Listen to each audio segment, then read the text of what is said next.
So here we are. I got the Mackie here and I did set it up and use it. I had a different take, but that was 20 minutes. So as you see, as soon as I turn on, you have three different, options or lights here. Left, right, and you got up to 1 through 4 to select. Number 1 is what I'm going to use. That is the Mackie. So here we have the faders. I'm not sure if it moved already, but there you go. You can see that the faders are moving. Hopefully this video is not too dark. So if I were to press the select button, see here my hands, here's my hands. There, I just tapped it. It shows the mixer window just like that. What if I were to turn off the mixer window? I'm gonna touch, and hey, it opened back. So that's cool. These top buttons here are selects. So when you select, you press select, it's gonna highlight the fader in the mixer that you are associated with. So if I go to bank, like, I don't know, and I'm tapping, we got number 39 here. I'll go over here, you can see it says 33. Hopefully I show that for y'all. And there we are back at number 1. If I were to press the top one here, this is channel back 1 or forward 1. So I'm gonna press back 1. I'm actually in the master fader. Right there, as you see, I'm moving the master fader. It's doing that. So I'm gonna click there just to reset it. By the way, you can see when I move the fader associated moves. And I hit reset there. And my mouse is wiggly, so it's not hitting 0 there. There you go.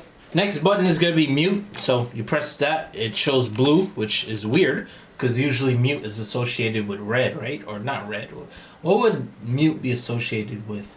I don't know, but blue is an interesting color. Nevertheless, I don't mind. But when you press it, it turns off in the FL Studio. So that's a good way to solo sounds out and whatnot. The one under it is solo, which is green. Pretty nice color. I like it. I like that. Oh yeah, and the last button is arm to record. So that pretty much says, hey, you ready to record in there? Like, let's say, hey, I want an arm to record my microphone. Just press that and I'm ready to record whenever I hit record. I can move any of the faders, like 4 of them. I can move 8 of them, like there. And they're all being controlled at one time. And they play or they move according to Automation Clip in the playlist.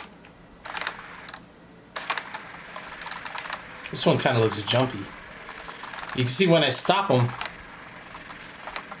they stop and then they go back to the original position. Let's say, hey, you like the faders, you don't want your cat to come and touch it and mess it up. There's this button down here called fader lock or lock. So when I move them, you can see they snap back. See that? It's saying you shall not. And you can see none of the faders are being adjusted there. But if I were to do that, yeah, you're screwed. There you go. You may notice this fader, I haven't touched it, I haven't done anything with it. What does it do? Usually it would be a master fader option, but in FL Studio I could control the fader by moving that way one time. This is actually the master volume knob. So if you see this knob up here, I'll move it down.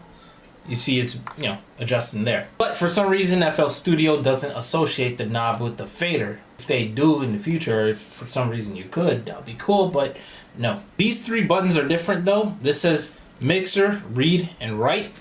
Honestly, they have little to no effect in FL Studio. So the right button just shows the channel rack for some reason or the other. The read button, it doesn't really do anything. And the mixer button, apparently it's the shift button, but how good is shift? So these 3 buttons, for what I know right now, are pretty useless in FL Studio. Not that it really matters because you can show the mixer whenever you select the select button. Oh yeah, the top here we have pans. So you can see I just moved that. You could go very slow and it'll move increments, or you could turn it quick and it goes faster. To reset the pans, you just click in the middle. Back to here. So this goes 8 forward, 8 back. This goes 1 forward, 1 back. Next we have the transpose button. This is just saying transpose, move right or left. You can see in the playlist, it's moving left or right. Just like that. This is your regular stop, your play, stop again, record. And then this button right here is pretty useful for me. It turns off the snap. So if I set the snap to like a bar or something, let me go bar. Press it off, it's off. Snap is gone. Have it on, snap, not snap. Couple more things here. We have a jog wheel. You can see that the jog is actually going, moving the playlist around. If I move it quick, it'll do fast movements. If I go slow, it'll go one at a time. The left and right button moves this thing left and right. Without it, you know, not moving left or right. The up and down goes up and down. You can see in the channel rack, if I move it slowly, goes. Same thing if I go into the mixer here. You can see I'm able to scan and find a mixer over here. But that's practically it for the Platform M Plus right there.